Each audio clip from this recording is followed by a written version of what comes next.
오늘로 전도서 네 번째 시간입니다. 첫 번째 시간에 1장 1절에서 11절까지의 말씀에서 해 아래 새 것이 없다라고 하는 솔로몬의 대전제를 우리가 살펴보았습니다.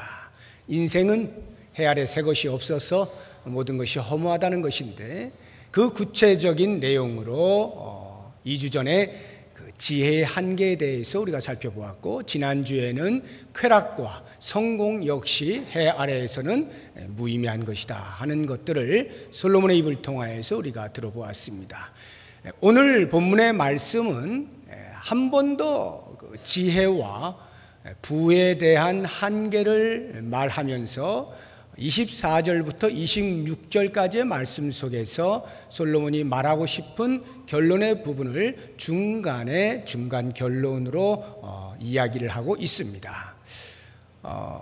앞에 나와 있는 지혜와 어떤 성공의 한계와 좀 다른 것이 있다면 결론은 같습니다만 과정이 좀 다릅니다. 오늘 본문의 말씀에서의 지혜의 한계와 부의 한계라고 하는 것은 죽음과 관련하여 말씀을 하고 있는 면에서 차이가 있다 하겠습니다. 우리가 2주 전에 보았던 지혜의 한계라고 하는 것, 우리 인간 지성은 대단하여서 사실 불가능하다고 생각하는 것들도 다 해결하며 살아가고 있는 이 시대를 살아가고 있다라고 말씀을 드렸습니다. 그 예들로서 지능 로봇이 나왔다든가, 아니면 인간 복제를 시도한다든가, 아니면 우주 여행이 계획되어지고 있다라고 하는 것들이 인간 지성의 놀라움을 대변해주고 있는 것입니다. 그럼에도 불구하고 그 지성이 왜 한계를 갖느냐 하면, 가장 단순한 인간에게 필요한 진리가 어디 있느냐라고 하는 그 진리를 눈앞에 두고도 발견하지 못하는 어리석음이 있기 때문에 그 지성은 한계가 있다는 것입니다. 예수 그리스도께서 인류의 구세주로 나타나셔서 영원하고도 유일한 진리로 등장하셨지만 그 백성들이 눈앞에 두고도 알지를 못하죠.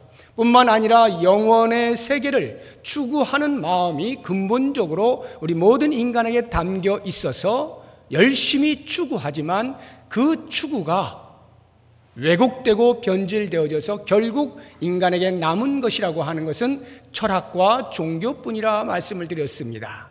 그것은 인간 지성 자체가 죄의 오염이 되었기 때문이고, 그 오염된 인간의 지성으로서 영원한 세계를 추구하니 인간의 사변적인 철학과 여러 난무하는 종교들만 있을 뿐인 것입니다. 결국 인간의 지성은 죄의 문제를 극복하지 못하고 그 한계 안에 갇혀 있는 것에 대해서 말씀을 드렸습니다. 그런데 오늘 솔로몬이 지혜의 한계를 말하면서 다시금 이야기를 하는데 12절부터 17절까지가 그 내용입니다. 다른 것이 있다면 이 지혜의 한계를 이야기할 때 죽음 앞에 서 있어 보니 그 지혜가 무상하다라고 말하고 있는 것입니다. 물론 솔로몬은 지혜의 왕답게 지혜의 우월함에 대해서 이야기하고 있습니다. 오늘 본문의 말씀 13절부터 보시게 되면, 내가 보니 지혜가 우매보다 뛰어남이 빛이 어둠보다 뛰어남 같도다. 지혜자는 그의 눈이 그의 머릿속에 있고 우매자는 어둠 속에 다닌다 라고 함으로써 우매한 것보다는 지혜로운 것이 훨씬 좋은 것임에 대해서 분명하게 말하고 있습니다. 그럼에도 불구하고 그가 결론을 내리고 있는 것은 14절 뒷부분에, 그들 모두가 당하는 일이 모두 같으리라는 것을 나도 깨달아 알았도다. 내가 마음속으로 이르기를 우매자가 당한 것을 나도 당하리니 내게 지혜가 있었다 한들 내게 무슨 유익이 있으리요 하였도다. 이에 내가 내 마음속으로 이르기를 이것도 헛되도다 하였도다. 죽음 앞에서는 지혜자나 우매자나 별반 다를 바가 없다 하는 것입니다. 인생을 멋지게 살았습니다. 지혜롭게 살았어요. 그리고 이 사회에 대해서 업적을 남겼습니다. 참으로 훌륭하신 분이다 라고 하는 소리도 들었습니다. 그런데 그 사람이 죽음 앞에 섰을 때에 평범하게 아무런 사회 공헌도 하지 못한 사람이 죽을 때와 다를 바가 없이 똑같이 죽음을 맞이하는 것을 보게 되면서 솔로몬의 마음속엔 지금까지 내가 지혜롭게 살아온 것이 무슨 유익이 있단 말인가 하는 안타까움을 토로하게 된 것입니다. 지혜자와 우매자의 죽음이 일반인 것입니다. 한번 생각해 보십시오. 요즘 이렇게 암에 걸리게 되면 그래서 뭐 며칠을 안 남겨놨다든가 몇 개월 안 남겨놨다든가 하는 경우에 보통 그분들이 마지막 가는 길에 마음의 정리를 하고 준비할 수 있도록 하기 위해서 호스피스라고 하는 기관이 등장을 해서 그들을 이렇게 마무리를 잘 할 수 있도록 도와주는 역할을 합니다. 그런 기관들이 많이 있는데, 예를 들어 그 안에 두 사람이 만났다고 하죠. 한 사람은 이 사회에 대단한 업적을 남긴 현학자입니다. 또 한 사람은 그야말로 아무런 영향도 미치지 못한 그저 근근히 자기 삶 살다가 마지막을 준비하는 그런 사람입니다. 두 사람이 만났습니다. 그 자리에 만나서 그들이 이야기하는 것이 과연 무엇일까요? 만나서 나는 지금까지 이런 삶을 살았어 라고 우매자 앞에서 자랑을 하겠습니까? 우쭐대겠습니까? 아니면 그 우매자가 당신은 정말 그렇게 훌륭한 삶을 살았는데 나는 참으로 내 삶이 후회스럽습니다, 이렇게 하겠습니까? 모르겠습니다. 잠깐 그런 이야기가 오고 갈 수 있을런진 몰라도 궁극적으로 가만히 생각해 보면 그 두 사람은 자기들의 가는 길이 똑같죠. 그저 무언으로 우리는 동료입니다 라고 할 수밖에 없는 사람들인 것을 그들은 깨닫게 되는 것입니다. 우리가 볼 때는 그 두 사람을 평가할 수 있을런지 몰라도 적어도 죽음을 눈앞에 두고 있는 그 당사자들은 피차에 다를 바를 느끼지 못하는 것입니다. 지금까지 내가 살아온 것, 그것이 아무리 훌륭한 삶이 되었든지 아무리 초라한 삶이 되었든지 죽음을 눈앞에 두고 있는 그 상황 속에서의 자기의 모든 삶을 뒤돌아볼 때 그 삶은 일장춘몽에 불과한 것을 동일하게 느낄 수밖에 없는 것이죠. 이것이 지혜의 한계예요. 아무리 지혜자라도 죽음을 피해가지는 못한다라고 하는 것입니다. 솔로몬이 두 번째로 이야기하는 것은 부한 것이 죽음을 넘어서지 못한다라고 하는 것입니다. 그래서 그 부가 자기를 만족시킬 수 없고 인생의 헛됨을 극복해내지 못한다고 이야기하는 것이 18절부터 23절까지 나오는 말씀입니다. 아무리 재물이 많아도 죽으면 소용이 없습니다. 온갖 지혜를 동원해서 열심을 다하여 돈을 모았다 할지라도 이제 내가 죽게 된다면 그 모은 돈이 무슨 소용이 있을 것입니까? 이 세상을 사는 동안에는 적어도 재물이 있어 안 될 것이 없다라고 생각하며 살아왔을런지 몰라도 죽음을 눈앞에 두게 될 때 그 재물은 휴지 조각도 안 되는 것입니다. 아무런 쓸데가 없고 그 죽음을 연장시킬 수 없어요. 물론 돈이 좀 많은 사람은 좀 더 고급스러운 의술을 통하여 약간의 연장을 할 수 있을런지 몰라도 그것도 우리가 보는 눈에서 그런 것이지 하나님께서 부르시면 언제 어느 때든지 즉각적으로 갈 수밖에 없는 것이 인생인 것이죠. 죽음이라고 하는 것은 재물에 많고 적음에 관계없이 모두에게 동등하게 찾아오는 것입니다. 2005년도에 한 아가씨가 자살을 했어요. 이름은 이윤형이라고 합니다. 당시 26세였고 재원이었습니다. 유수한 고등학교와 대학을 졸업했고 미국에서 유학을 하던 중에 자살을 하였습니다. 처음에는 교통사고라고 언론이 발표를 하였다가 나중에 조사에 의하여서 자살로 판명이 났습니다. 자살한 이유는 남자친구 때문이었습니다. 남자친구의 집이 평범한데 이 아가씨의 집은 대단한 집이었어요. 그래서 집안에서 반대가 있게 되자 그것을 극복하지 못하고 그만 자살을 한 거예요.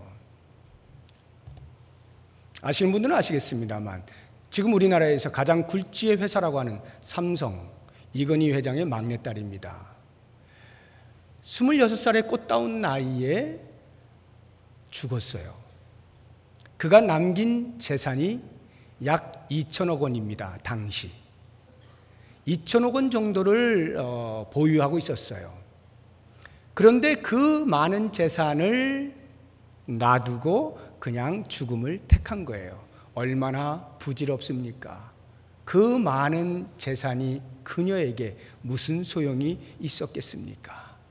그런데 더욱더 우리의 가슴을 아프게 하는 것은 그 딸의 아버지인 이건희 회장이 막내딸이 2천억 정도의 재산을 가지고 있었다면 아버지는 얼마 정도 가지고 있을까요? 잘은 몰라도 조 이상 될 겁니다.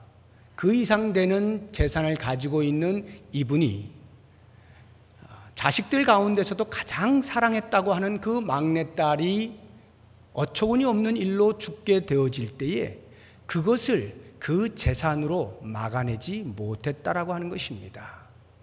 그렇게 어마어마한 재산을 가지고 있는 사람도 자기의 딸이 죽는 것에 대하여 어떻게 해보지 못하는 힘없는 모습으로 살 수밖에 없는 겁니다.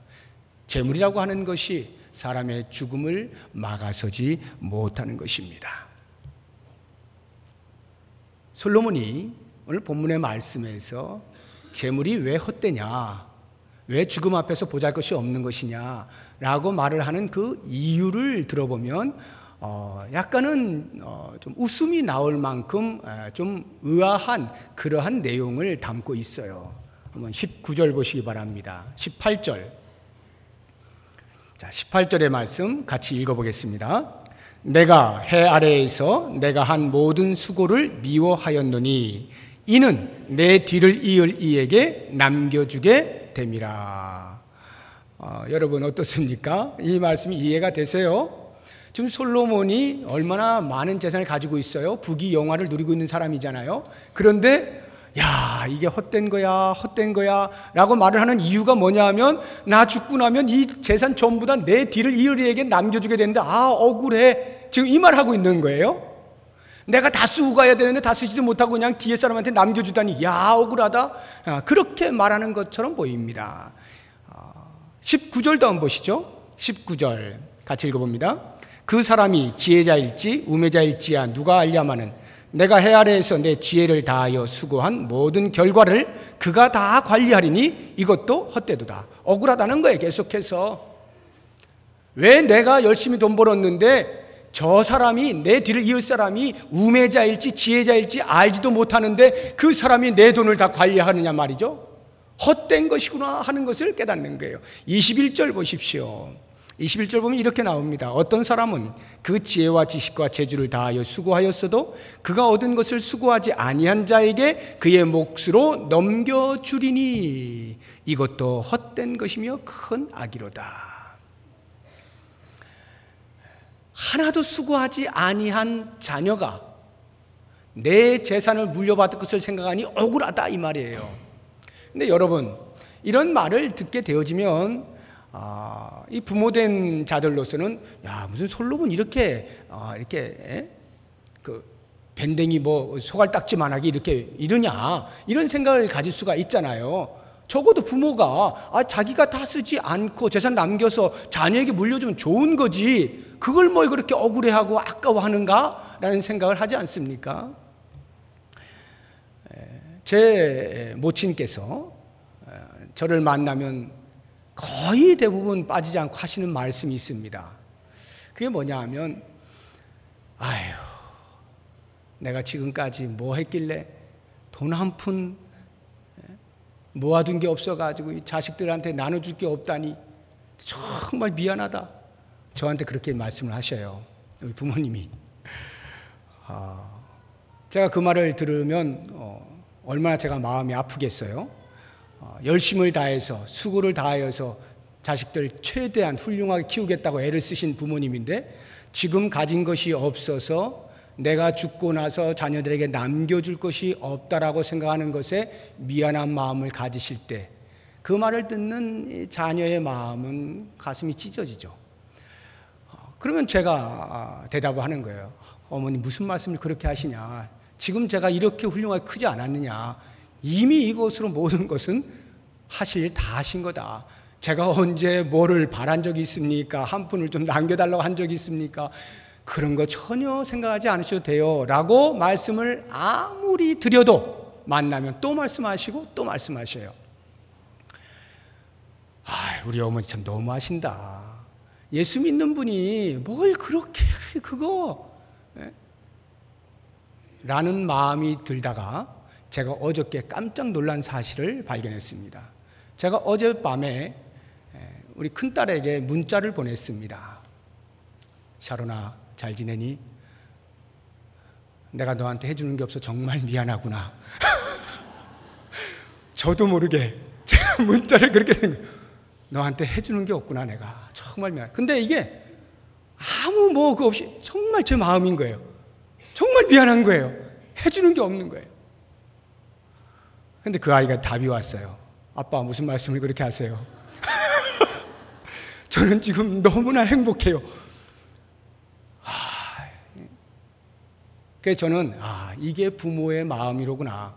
하나라도 더 자녀에게 잘해주고 싶은 것이 부모의 마음이로구나 하는 것을 깨달았어요. 그러면서도 지금 이 솔로몬의 이야기가 과연 무엇인가를 제가 묵상할 때 솔로몬이 아주 유치한 아버지로서 자녀에게 재산 남겨주는 것이 너무나 아쉽고 아깝고 해가지고 바들바들 떨면서 지금 이 글을 쓰고 있는 것이 아니다라고 하는 것을 알게 되는 것입니다.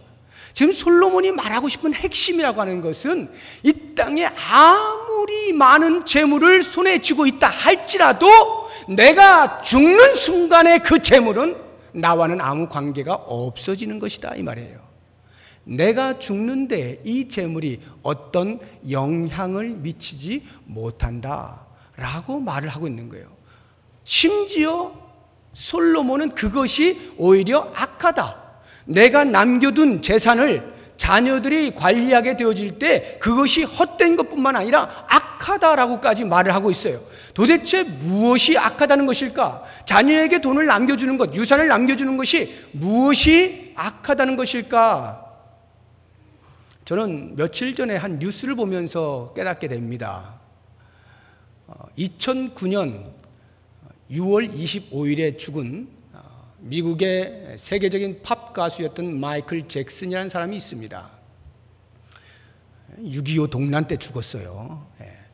2009년에 죽었는데 그가 사업을 해서 재산을 다 탕진하기 전까지만 해도 그의 재산은 약 5조 원에 해당되었습니다. 그 5조 원이라고 하는 것이 뭐 다른 거 해서가 아니고요. 그냥 노래 부르고 춤추고 음반 만들어서 팔았는데 그게 5조 원이에요. 세계적으로 팔리니까 값이 어마어마한 겁니다. 사업해서 다 말아먹었습니다. 빚만 잔뜩 남겼습니다. 이제 빚을 청산하고 새로운 재기를 해봐야 되겠다라고 하는 순간에 죽은 거예요. 그런데 부자가 망해도 3년 간다고 그렇게 빚을 지고 있었음에도 불구하고 자녀들에게 남겨둔 유산이 있는 겁니다. 그 유산이 얼마가 되는가 하면 엊그제 뉴스를 보니까 약 330억에서 350억 정도가 된다고 하는데 이 유산을 남겼는데 누구에게 남겼느냐 하면 자기의 어머니하고 자기의 자녀들이 워낙 어리니까 그 당시 굉장히 어렸어요. 뭐 7살, 8살 이 정도밖에 안 된 애들이니까 그 아이들의 후견인으로 자기 어머니를 세워놓고 유산을 거기에 물려준 겁니다. 마이클 잭슨의 형제들이 많습니다. 아버지와 형제들에게는 한 푼도 남겨주지 않고 엄마와 자녀들에게만 남겨준 거예요. 마이클 잭슨이 죽자마자 난리가 났습니다.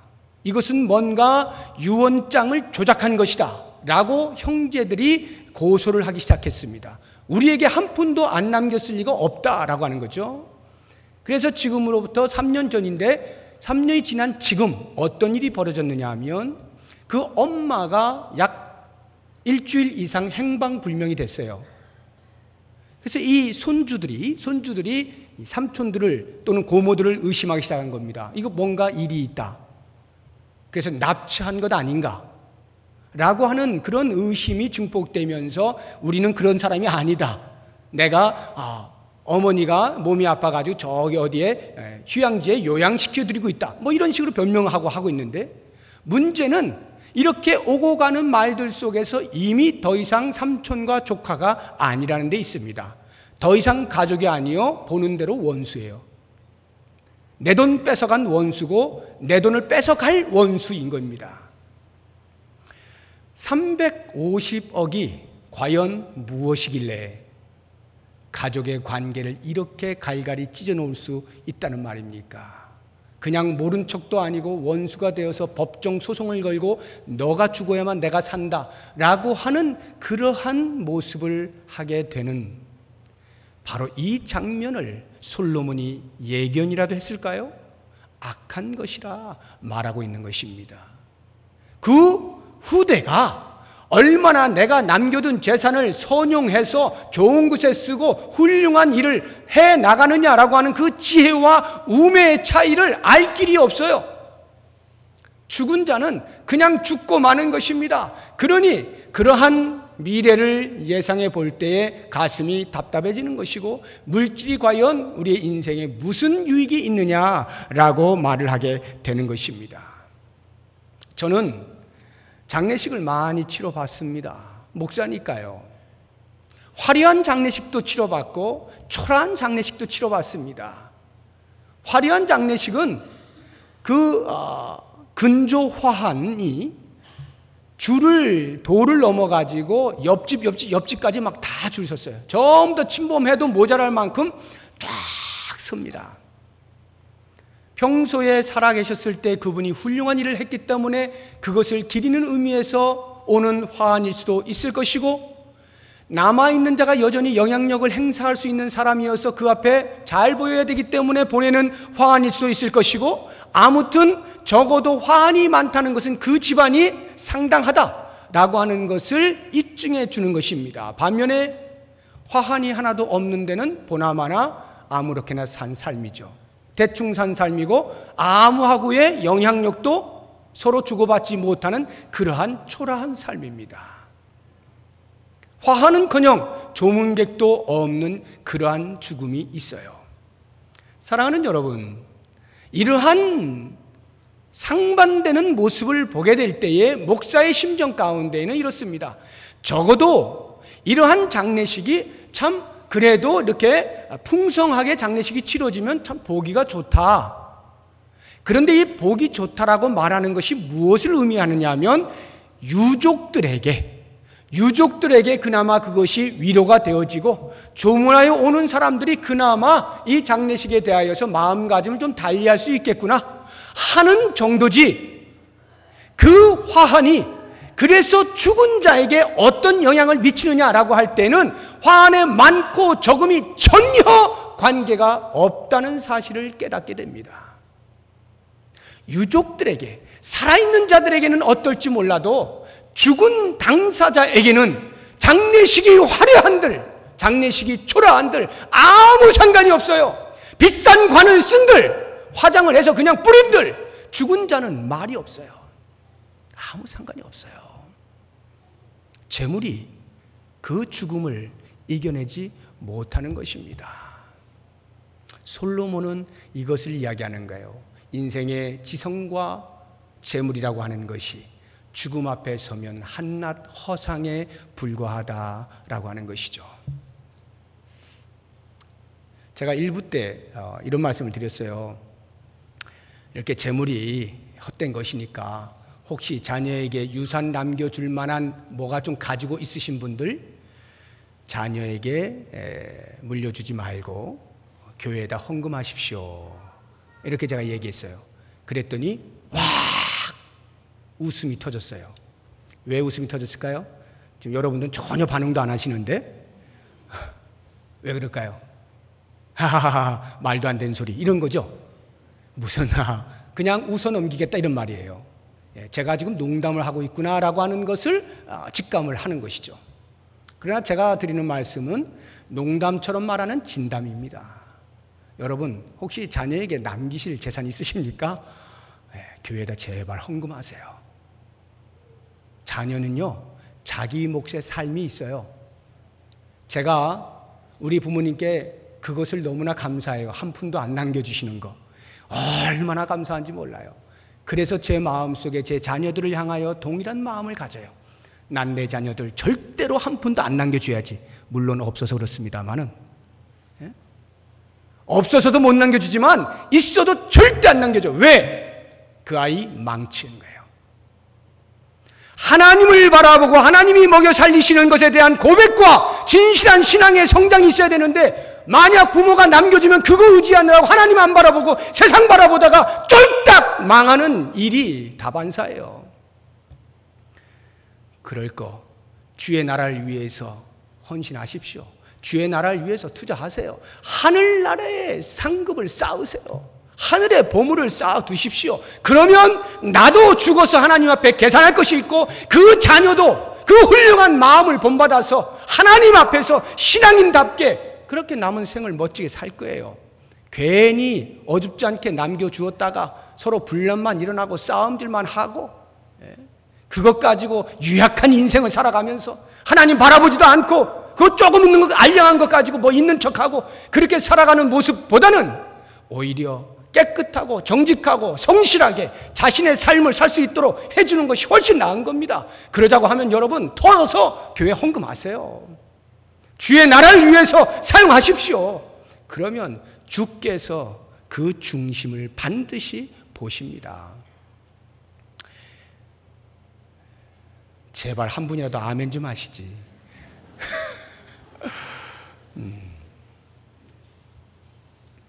이러한 그 지혜와 재물이 죽음 앞에서 헛된 것이다 라고 말을 하면서 솔로몬이 정말로 말하고 싶은 요점이 24절부터 26절에 나와 있어요.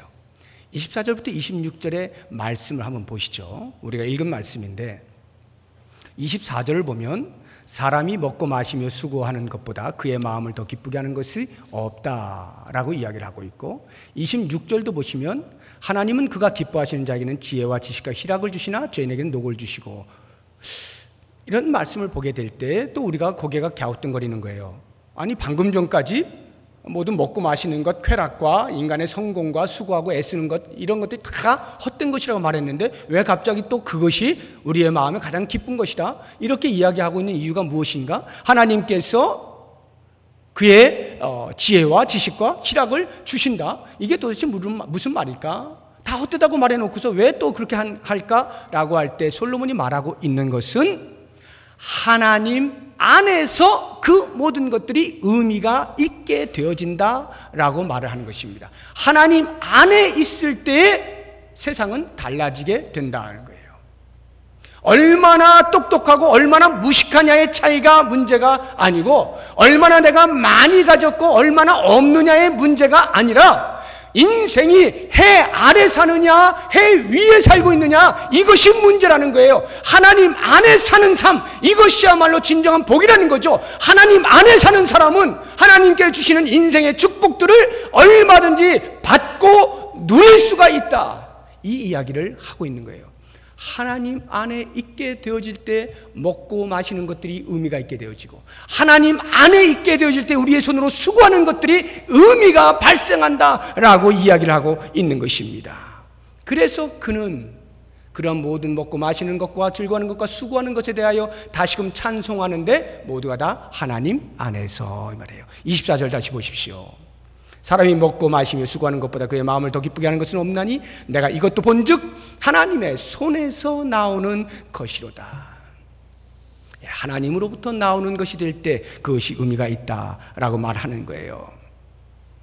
25절 한번 보시기 바랍니다. 25절은 대단히 묘한 말씀인데, 먹고 즐기는 일을 누가 나보다 더 해보았으랴, 이 말씀 그대로를 이해하자고 하면 솔로몬보다 더 먹고 즐기는 일에 대하여, 부귀영화를 누린 것에 대하여 더한 사람이 누가 있느냐, 나보다 더한 사람이 누가 있어, 그러나 그렇게 누려본 내가 지금 하는 말이니까 정신 차리고 들어 라고 하는 의미에서 이 말씀은 타당성이 있습니다. 그러나 이 25절의 말씀에 나오는 먹고 즐기는 일을 누가 나보다 라고 하는 이 1인칭, 솔로몬 자기를 가리켜서 나보다 라고 하는 이 1인칭을 많은 번역본들이 3인칭으로 해석을 하고 있습니다. 그래서 다시 번역을 하면 이 먹고 즐기는 일에 있어서 하나님을 제외하고 하나님 없이 무슨 기쁨이 있단 말인가 라고 번역을 해놓은 영어 성경 번역본들이 많이 있습니다.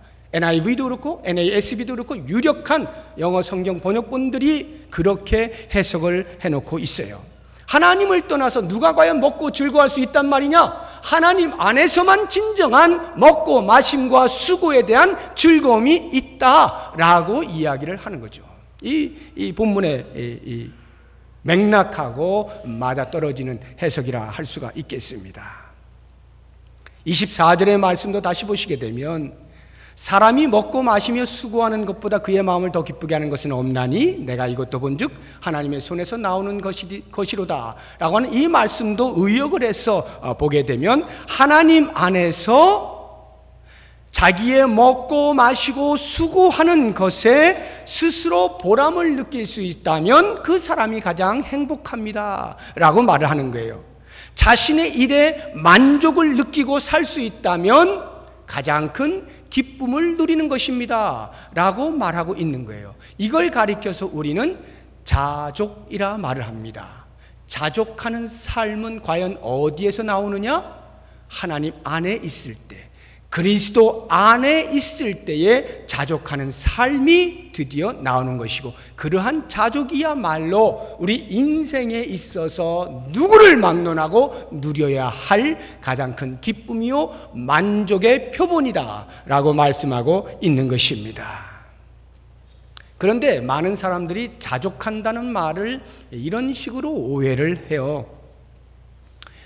아유, 뭐 어차피 없잖아. 없는데 뭐 있는 사람 자꾸 쳐다보고 높은 데만 쳐다보고 목만 아파. 괜히 그렇게 애쓰지 말고 그냥 있는 것 그냥 감사하면서 살아. 그냥 있는 것 그것만 해도 충분하다고 그냥 긍정적으로 생각하자. 그리고 살자. 그게 속편한 거 아니겠니? 라는 것을 자족이라고 오해를 많이들 하고 계셔요. 다시 말하면 내가 더 이상 오를 수 없는 것에 대하여, 내가 더 이상 많은 것을 움켜쥐지 못하는 것에 대한 자기 변명, 자기 방어를 위한 용어로서 자족을 갖다가 쓰는 경우가 많이 있다 이 말이에요. 그런데 성경이 말하고 있는 자족이라고 하는 것은 전혀 그런 의미가 아닙니다. 이 자족에 대하여 가장 설명을 잘하고 있는 성경 인물이 사도 바울이에요. 여러분, 빌립보서 4장 13절의 말씀을 아마 상당수의 성도님들이 암송을 하고 있을 것입니다. 저는 못하는데요 하시는 분도 제가 말씀드린 순간 그건 내가 할 줄 알지. 구절하고 내용이 매치가 안 된 것뿐이죠. 제가 말씀드려 볼게요. 내게 능력 주신 자 안에서 내가 해보세요. 그 다음 내게 능력 주신 자 안에서 내가 모든 것을 할 수 있느니라. 아마 어렸을 때부터 신앙생활 하신 분들은 거의 이거는 뭐 책상 앞에 다 붙어 있었을 거예요. 공부하는 학생들 이거 안 붙여놓은 학생이 거의 없을걸요. 아마 조금만 정신 차려 공부해보고 싶어 했던 학생이라면 앞에 다 붙여놓죠. 머리띠 두르고 내게 능력 주신 자는 내가 모든 걸 할 수 있다. 주여 믿습니다. 서울대학 가겠습니다. 서울대 가게 해주십시오. 이렇게 하지 않습니까? 안 해보셨다고요? 그렇게 하는 거예요.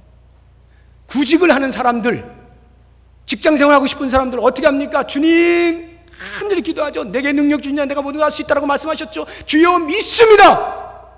삼성 들어가게 해주십시오. 현대 들어가게 해주십시오. 전부 다 이 말씀을 무엇을 이루는 데 필요한 능력으로 이해를 했어요. 심지어는 목사님들도 다 그렇게들 알고 목회를 할 때 이 말씀을 얼마나 많이 인용들 하셨는지 모릅니다. 개척교회 몇 명 안 됩니다. 어떻게 해요? 심령이 뜨겁잖아요. 부흥해야 되겠잖아요. 뭐 겁니까? 내게 능력 주시냐 내가 모든 것을 할 수 있느니라. 아예 프랭카드로 딱 걸어 놓습니다. 능력 주시냐 내가 모든 걸 할 수 있느니라. 부흥할 것을 믿습니다. 무엇을 이루는 데에 가지고 오는 그 말씀으로 지금까지 사용이 되어 왔던 거예요. 그런데 그래서 뭐가 잘못됐느냐? 아니요, 그런 건 아닙니다.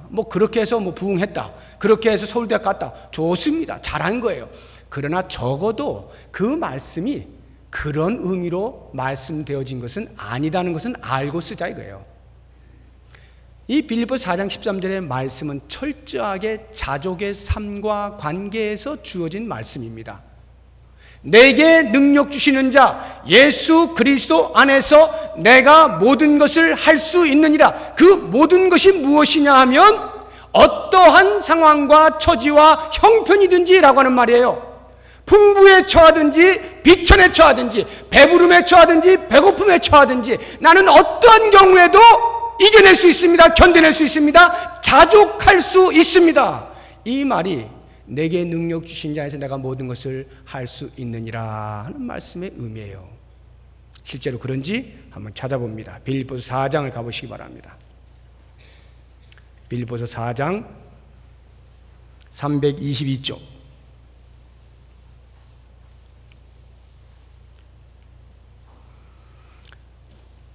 제가 13절이라 했는데 그 앞에 11절, 12절 두 절의 말씀을 같이 읽어봅니다. 시작. 내가 궁핍함으로 말하는 것이 아니니라.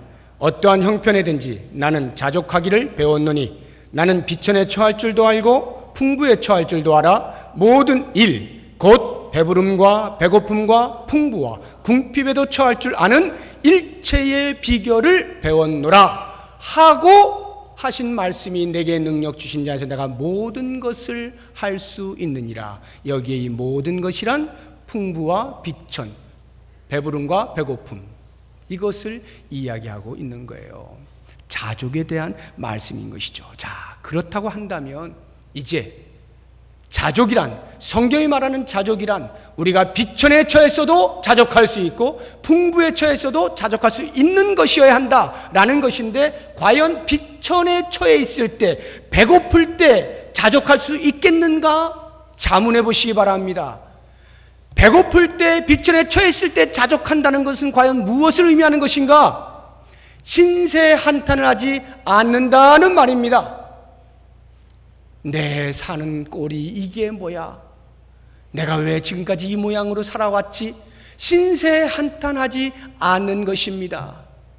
그렇다고 해서 비굴하게 사람들 앞에 무릎을 꿇고 머리를 조아리는 것도 아닙니다. 그래서 어떻게든지 사람들의 눈치를 살펴가면서 비위를 맞춰서 하루하루 어떻게든지 먹어볼까 라고 하는 그런 비굴한 삶을 의미하는 것도 아닙니다. 마치 하나님이 안 계신 것처럼, 마치 내 기도를 하나님은 들어주시지 않는 것처럼, 나와 하나님과는 아무런 관계가 없는 것처럼, 하나님이 온 우주 만물을 창조하신 분임에도 불구하고 나하고는 아무런 관계가 없는 것처럼 사람들 앞에 머리를 숙이는 그러한 비굴한 모습을 보이지 않는 것이 비천할 때에 자족하는 삶이에요. 뿐만 아니라 술수를 쓰지 않는 거예요. 그 한 끼를 먹기 위하여 사람들 앞에 거짓말을 하거나 둘러대거나 적당히 임기응변적으로 슬쩍슬쩍 넘어가면서 한 끼 한 끼를 때우려고 하는 그러한 마음을 가리키지 않습니다. 비천에 처했을 때의 자족이란 이 상황 속에서도 하나님이 나와 함께 하신다. 내가 당하는 이 고통에 주님이 함께 고통을 당하신다. 내가 이와 같은 고통을 당하는 것은 하나님께서 이 상황을 통하여 나에게 무엇을 알려주시기 위한 섭리가 있다 라고 하는 것을 믿음의 눈으로 바라보고 겸손히 지금 내가 밥 한 끼를 김치 한 조각하고 먹을 때에 그것을 눈앞에 두고 식탁 앞에서 감사의 기도를 올릴 수 있는 것, 이것이 자족하는 삶이에요. 하나님 고맙습니다. 저에게 밥과 김치를 주셔서 한 끼를 먹을 수 있게 해주셔서 감사합니다. 많은 사람들이 훨씬 풍요로운 산의 진미를 먹고 있다 할지라도 그것 때문에 상대적으로 비굴해지고 그것 때문에 상대적으로 비천한 삶을 산다라고 생각하는 것이 아니라 지금 내게 한 끼를 허락하시는 그 하나님의 은혜에 감사함으로 기도할 수 있는 삶, 이것이 비천에 처했을 때에 자족하는 모습입니다. 반드시 여기에는 하나님의 뜻이 있다. 모든 것에 좋은 것으로 주시기로 기뻐하시는 하나님께서 나를 이렇게 하시는 것은 분명 무슨 뜻이 있는 것이야 라고 하며 잠잠히 하나님이 하시는 일을 기다리고 바라보는 삶, 이것이 자족하는 삶이에요. 찬양 전도사님이신 김석균 전도사님이 자작곡으로 지은 그 노랫말이 아주 좋은 것이 있어요. 2절의 말씀, 누가 주를 사랑하는가라고 하는 그 제목의 곡인데 2절의 가사를 제가 읽어드리겠습니다. 큰 물결이 뛰노라도 주를 더 찬양하는가? 큰 환난이 닥쳐와도 주를 더 찬양하는가? 깊은 잠에 빠진 영혼 주님 만날 수 없어. 근심 걱정 많은 자는 찬양할 수도 없어. 잠시 머물 이 세상은 헛된 것들 뿐이니 주를 찬양하는 마음 금보다도 귀하다. 어떠한 환난과 역경 가운데 있어도 내 영혼이 주님을 향하여 시선을 고정함으로 그 주님의 이름을 높여드리고 찬양할 수 있는 것, 그것이야말로 금보다 더 귀한 것입니다. 잠시 머물 이 세상의 헛된 것들에 내 마음 빼앗기지 아니하고 주님이 나와 함께 계시니 주님, 저는 이것으로 만족합니다 라고 하는 고백이 자족하는 삶인 것입니다. 이 자족의 삶은 비천에 처해 있을 때만 필요한 게 아니에요. 우리가 풍부에 처해 있을 때도 자족하는 삶을 살아야 합니다. 과연 풍부에 처해 있을 때의 자족이란 무엇을 의미하는 것일까요? 내가 먹을 것이 많을 때 교만하지 않는 것입니다. 내 머리 위에 아무도 없다라고 생각하고 고개를 빳빳하게 세우는 이 교만을 하지 않는 것이 자족하는 삶입니다. 자랑하지 않는 거예요.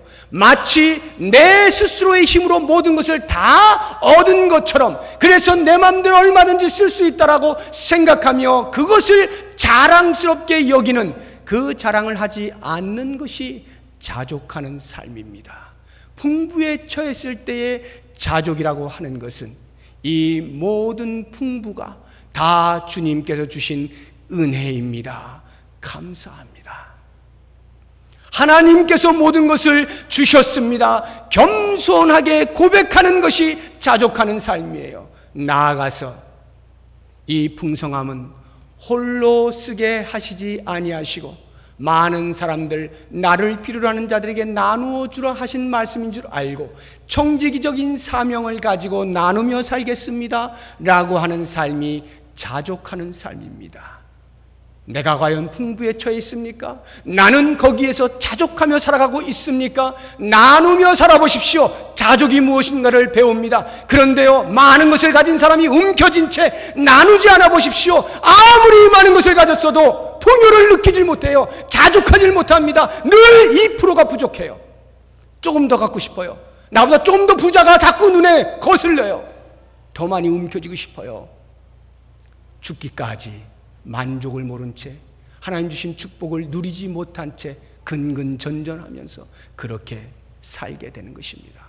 사랑하는 성도 여러분, 우리가 자족한다라고 하는 것은 비천에 처해 있을 뿐만 아니라 풍부에 처해 있을 때도 이와 같은 모습으로 얼마든지 자족을 배우며 살아갈 수가 있어요. 그래서 이 김석균 전사의 그 노랫말 1절을 보면 이렇게 되어 있습니다. 손에 있는 부귀보다 주를 더 사랑하는가?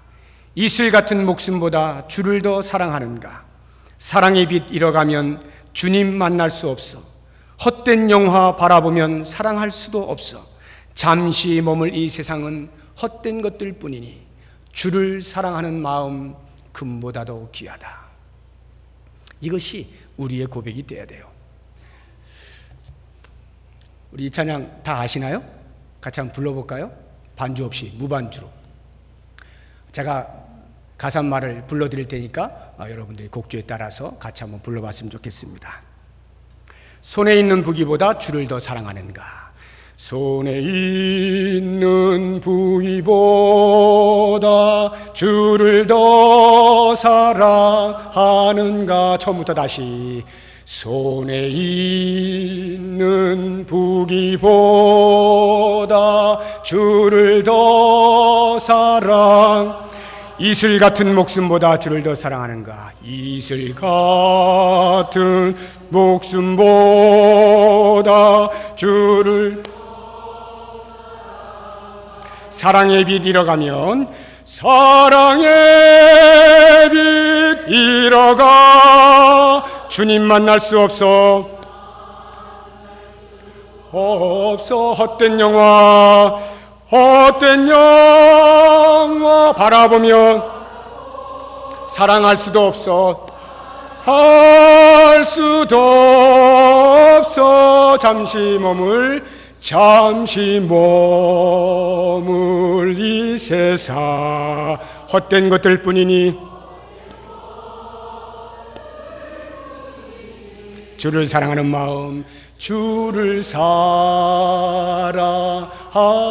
마음 금보다도 귀하다 금보다 더 우리 한 번 더 해보겠습니다. 손에 있는 무기보다 손에 있는 무기보 주를 더 사랑하는 이슬 같은 목숨보다 이슬 같은 목숨보 주를 더 사랑하는가 주를 더 사랑하는가 사랑의 빛 잃어가면 사랑의 빛 잃어가 주님 만날 수 없어 주님 만날 수 헛된 영화 바라보면 헛된 영화 바라보 사랑할 수도 없어 사랑할 수도 없어 잠시 머물 이 세상 헛된 것들 뿐이니 헛된 것들 뿐이니 주를 사랑하는 마음 금보다 더 귀하다. 제가 묻겠습니다. 여러분 마음에 스스로 대답해 보시기 바랍니다. 사랑하는 여러분, 자족하십니까? 내게 능력 주시는 자 안에서 내가 모든 것을 할 수 있다고 고백하십니까? 만약에 아멘으로 대답하신 분이라고 한다면 죽는 그 순간까지 그 고백 변치 않도록 위하여 기도하시고, 아직 무엇인가 마음의 부족함을 느끼신다면 사랑하는 주님, 나는 지금까지 주변을 보았습니다. 환경을 보았습니다. 내가 어느 위치에 있는가를 보았습니다. 얼마나 많이 지고 있는가를 보았습니다. 이제는 주님만 보겠습니다. 주님이 내 안에 계심으로 나에게 평강을 주신 그 은혜로 말미암아서만 얼마든지 자족하며 살겠습니다. 내가 풍부에 처하든지 비천에 처하든지 일체의 비결을 배우겠습니다. 남은 생을 그렇게 살게 하여 주옵소서. 그래서 주님께서 나에게 풍부로 다가오시든지 비천으로 다가오시든지 내 인생의 복으로 주신 것을 발견할 수 있게 하시고 보게 하시고 그것이 나에게 기쁨이 되는 것을 누리게 하여 주옵소서. 이와 같은 기도하시면서 남은 생 주 앞에서 얼마든지 행복하게 기쁨으로 만족의 삶을 사시기를 주의 이름으로 축복합니다. 기도하겠습니다. 하나님, 지금까지 보질 못하였습니다. 내 눈이 어두웠습니다. 내 눈이 무엇에 가리워졌습니다. 주님을 보지 못하였습니다. 손에 쥐어질 때만 주님인 것으로 알았습니다. 무엇인가 높은 곳에 올라갔을 때만 주님인 줄로 알았습니다. 오 주님, 우리에게서 그것을 제하기 위하여 때로는 고통을 주시고 시련을 주시는 것을 봅니다.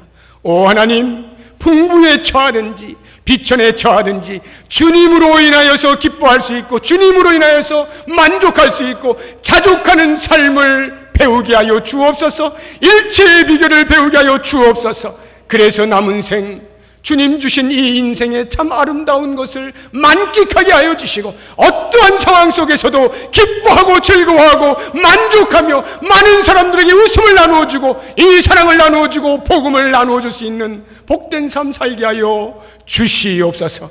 예수님의 이름으로 기도드립니다. 아멘.